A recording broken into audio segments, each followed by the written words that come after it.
സംസ്ഥാനത്തിന് പ്രയോജനമുള്ള ഒരു കാര്യവും ചെയ്യാൻ ഇവിടെ ഒരു ഗവൺമെന്റ് ഇല്ലാത്ത സ്ഥിതിയാണുള്ളത്. അഴിമതി മറച്ചു വെക്കാൻ വേണ്ടി മാത്രമാണ് ഒരു സർക്കാർ സംവിധാനം പ്രവർത്തിക്കുന്നത്. അഴിമതി കേസുകളുടെ അന്വേഷണം തടസ്സപ്പെടുത്താൻ വേണ്ടി മാത്രമാണ് ഒരു സർക്കാർ സംവിധാനം.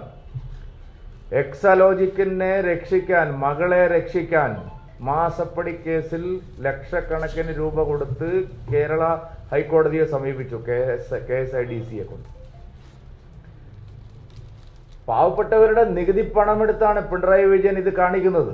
മകളെ രക്ഷിക്കാൻ കള്ളപ്പണ ഇടപാട് നടത്തിയ മകളുടെ കമ്പനിയെ രക്ഷപ്പെടുത്താൻ KSIDCയെ മറയാക്കി ഹൈക്കോടതിയിൽ പോയി ശ്രമിച്ച് അത് പരാജയപ്പെട്ടപ്പോൾ ഇപ്പൊ കർണാടകയിൽ പോയിരിക്കുകയാണ്. തോമസ് ഐസക് ആണെങ്കിൽ നാഴികയ്ക്ക് 40 വട്ടം കോടതിയിൽ പോയി കേസുകൾ തടസ്സപ്പെടുത്തുകയാണ്.